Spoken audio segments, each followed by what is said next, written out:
He laughed in front of everyone. Not a nervous laugh, not a surprised one. A confident, cutting laugh that made the whole table turn toward me like I was the punchline. "She's so broke she couldn't even afford my engagement ring," he said, lifting his hand like a trophy so the light could catch the band I'd bought him. Everyone laughed except me.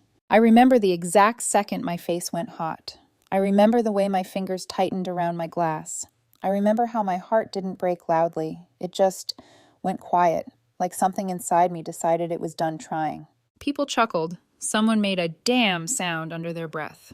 His friends smirked like it was harmless, like humiliating me was part of the entertainment package.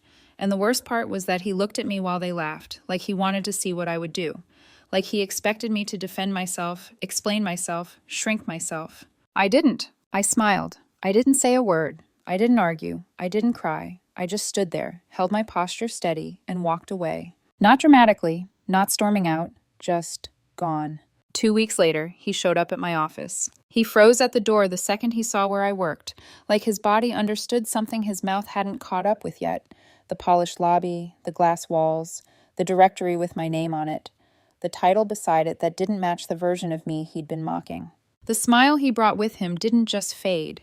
It disappeared completely, like someone had erased it. And that was when I realized something I wish I'd understood earlier. Some people don't love you. They love what they believe you can give them.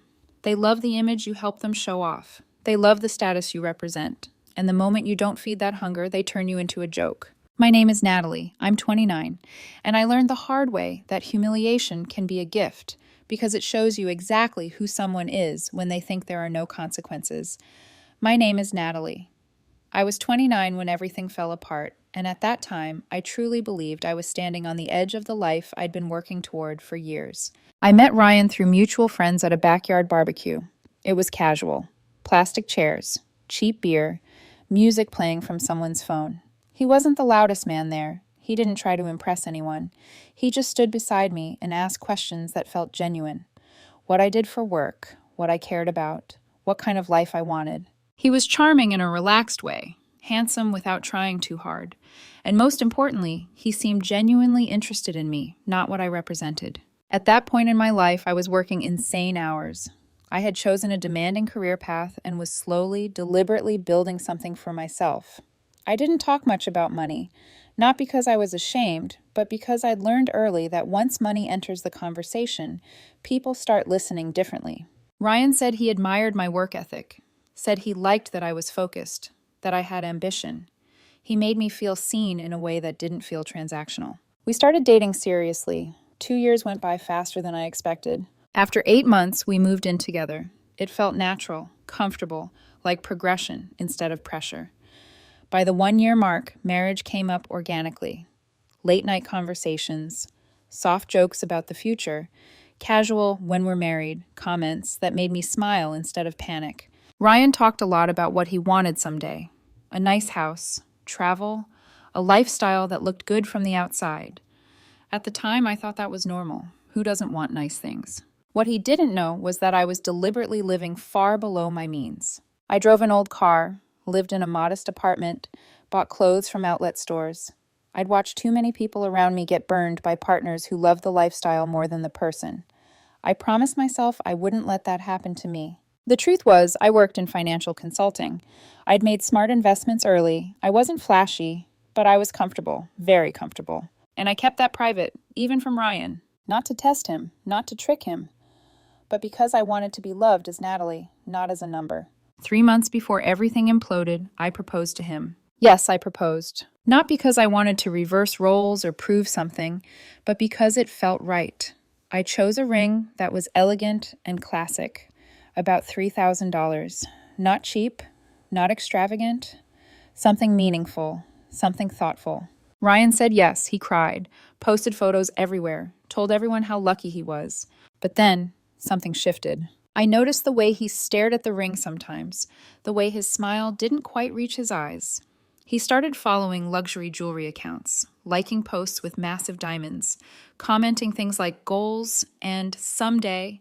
I told myself I was imagining it. I wasn't. And I would soon find out just how much resentment had been growing behind his smiles.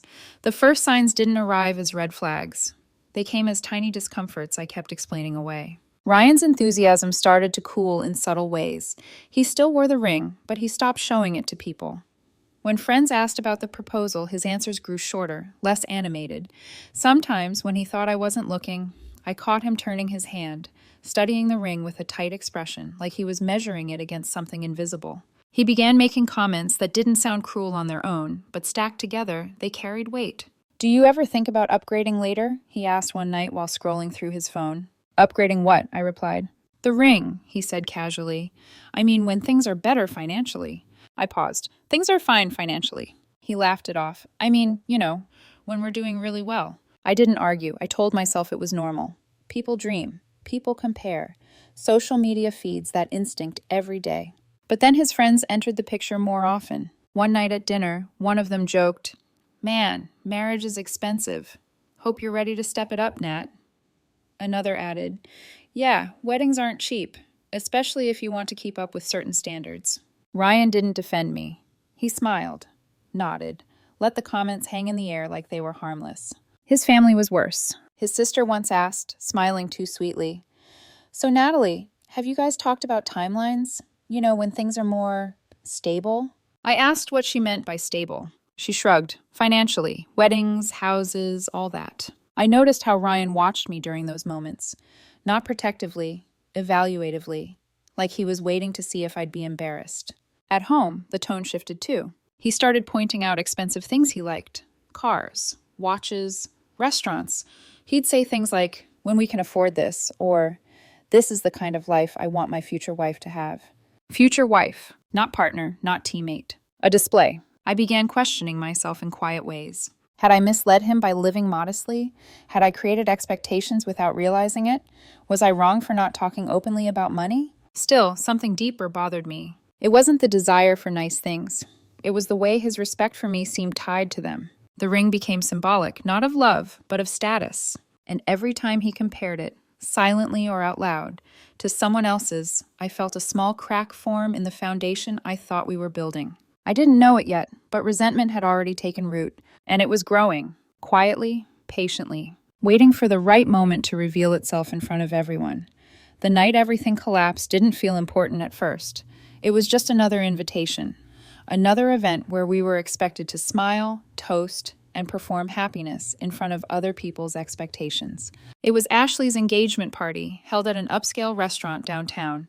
Polished floors, dim lighting, tables crowded with champagne flutes and people dressed to impress. Ashley's fiancé was a corporate lawyer, the kind of man who measured love in carats and didn't bother hiding it. Her ring was enormous, not elegant, not subtle, massive. Every woman there kept grabbing her hand, squealing, angling it toward the light, taking photos, phones everywhere. Gasps, compliments, envy dressed up as admiration. Ryan stood beside me, drink in hand, watching it all unfold. When Ashley came over for the fourth time to show her ring again, Ryan leaned closer and smiled. "It's stunning," he said. I heard something sharp underneath his tone, something bitter. "Brad went all out," Ashley said proudly. "He wanted me to have the best." One of Ryan's friends, Monica, reached for his hand. "Let's see yours again, Ryan." He hesitated just a second too long, then he lifted his hand. The contrast was brutal. My ring was beautiful, but next to Ashley's, it looked modest, quiet, almost invisible. "It's cute," Monica said, her smile tight. "Yeah," Ryan replied softly. Then he looked at me, and something shifted in his expression. "Well," he said, loud enough for the group to hear, "it's what she could afford." The table went silent. I felt my stomach drop so fast it made me dizzy. Heat rushed to my face, my ears rang. For a split second, I thought I'd misheard him. Ashley rushed to smooth it over. "It's lovely, Ryan, really classic." But he didn't stop. Maybe it was the wine. Maybe it was weeks of resentment finally escaping. "I mean, I said yes because I love her," he continued, laughing lightly. "But she's so broke she couldn't even afford my engagement ring. I basically had to beg for this one." That wasn't true. Not even close. A few people laughed nervously. Someone muttered, "Damn." Every eye turned toward me, waiting for me to explain, for me to defend myself, for me to be embarrassed. I looked at Ryan, at the man I'd planned to marry, at the ease with which he had humiliated me for status points. And in that moment, something inside me went completely still. I smiled. I didn't raise my voice. I didn't correct him. I didn't argue. I turned, walked away from the table, picked up my coat, and left. Behind me, I heard him calling my name. Natalie, oh my God, I was joking. Natalie. I didn't turn around. That night, I drove home, packed a bag, and checked into a hotel. He called 47 times. I didn't answer once, because I already knew. Whatever we had ended the moment he chose to make me small in front of everyone. The hotel room smelled like stale coffee and industrial cleaner. Neutral, empty, safe. I sat on the edge of the bed with my phone in my hand, watching the screen light up again and again. Missed calls, text messages, voicemails stacking up faster than I could process them. Ryan's name filled the screen until it felt unreal, like it belonged to someone else's life. I didn't cry right away. I just sat there, breathing slowly, replaying the moment at the party in my head. The laugh, the pause, the way he looked at me before he spoke, like he knew exactly what he was doing and chose to do it anyway. Around midnight, I finally opened the messages. Natalie, please call me. I was joking, you know that. Everyone was drinking. You embarrassed me by walking out like that. That one made my chest tighten. By morning, I felt hollow but clear. I texted him once, just once. Come get your things from the apartment. I'll be out for the day. Leave your key. He replied immediately. Are you seriously breaking up with me over a joke? I stared at the words, feeling something shift from sadness to resolve. That wasn't a joke, I typed back. That was you telling everyone what you really think of me. You're being ridiculous, he wrote. I was venting. You know I love you. I felt my jaw clench. You humiliated me in front of people we know because I didn't buy you a big enough ring. We're done. 3 dots appeared, disappeared, appeared again. I was drunk and jealous, he said. Can we please talk? I didn't respond. Instead, I spent the day looking for a new place to live. I toured a condo in a better part of town. Quiet building, clean lines, natural light. I signed the lease that afternoon. That night, I blocked his number. The next 2 weeks passed in a blur of boxes, paperwork, and silence. He tried everything. Showing up at the hotel, sending friends to talk to me, posting vague messages online about mistakes and regret. I stayed quiet. Not because I didn't have anything to say, but because I'd already said enough by walking away. And while he was scrambling to control the damage, I was doing something else entirely. I was reclaiming my life. What he didn't know, what he would soon find out, was that the woman he mocked for being broke had been building something powerful all along. And when our paths crossed again, the truth would hit him harder than any argument ever could. While Ryan was spiraling, I was moving forward. Quietly, intentionally, without announcing anything. I changed my number. I forwarded my mail. I focused on work in a way that felt grounding instead of obsessive. Long hours didn't scare me anymore. They felt familiar, safe, like something I could control. What Ryan never fully understood about me was that my career wasn't just a job. It was something I had been building piece by piece for years. I had started in financial consulting, learning how money actually moved behind the scenes. I worked insane hours early on, not because I had to, but because I wanted to. I learned. I invested. I took calculated risks when others played safe. And for almost a year, I'd been developing something on the side, a venture capital project focused on early-stage tech companies. I didn't talk about it, not because it was secret, but because it wasn't finished yet. I don't celebrate things until they're real. While Ryan was telling people I'd overreacted, I was finalizing a major partnership. While he was sending friends to convince me to forgive him, I was sitting in meetings where people listened when I spoke. 2 weeks after the engagement party, everything aligned. The partnership closed, funding secured. The transition from consultant to founder became official. My new office was in a modern building downtown. Glass walls, steel lines, quiet confidence.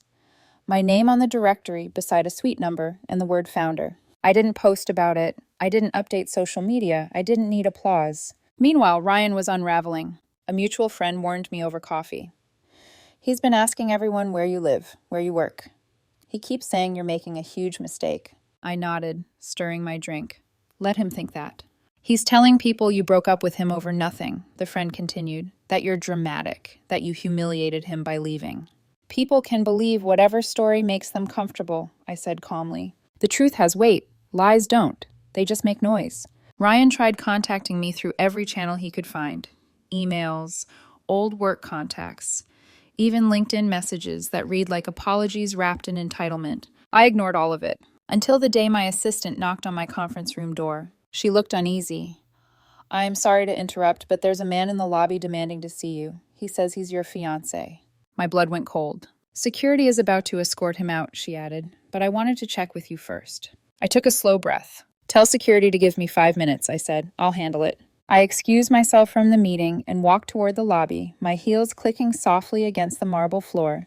And there he was, Ryan, disheveled, anxious, arguing with the security guard like the world owed him access. The moment he saw me, his face lit up with relief. Natalie, he said quickly. Thank God. Tell them it's okay. We need to talk. I stopped a few feet away from him. You're not my fiancé, I said evenly. We broke up 2 weeks ago. His expression faltered. Please, he said, just 5 minutes. The security guard looked at me. I nodded once. You have 3, I said. What do you want? Ryan opened his mouth to speak, but before the words came out, his eyes drifted past me. To the building, to the directory, to my name. And that's when his face changed. The confusion, the disbelief, the slow, horrifying realization. The escalation had reached its peak, and he was finally standing in front of the truth. For a second, Ryan didn't speak. He just stared at the directory on the wall like it might rearrange itself if he looked long enough. My name, the suite number. The word founder printed cleanly beside it. No exaggeration, no decoration, just fact. You work here? He asked, his voice suddenly smaller. Yes, I said. He laughed once, sharp and disbelieving. That's not possible. You told everyone you were just consulting. You drove that old car. Your apartment was... I know exactly what my apartment was, I interrupted calmly. I chose it. His face twisted, confusion turning into something darker. So you lied to me. I almost smiled. I didn't lie, I said. I just didn't give you access to everything. There's a difference. He took a step closer, lowering his voice. Why wouldn't you tell me you were successful? Because I wanted to know if you loved me, I said, meeting his eyes, or what you thought I could give you. The words landed hard. People were starting to glance our way. The security guard shifted slightly, attentive now. Ryan noticed too, but he didn't stop. So this was a test? He snapped. You tested me? No, I said quietly. I lived my life the way I value it. You knew who I was. You said you admired my work ethic. You said money didn't matter as long as we were together. His jaw clenched. Then, I continued, my voice steady despite the tightness in my chest, you humiliated me in front of everyone because I didn't buy you a ring big enough to impress your friends.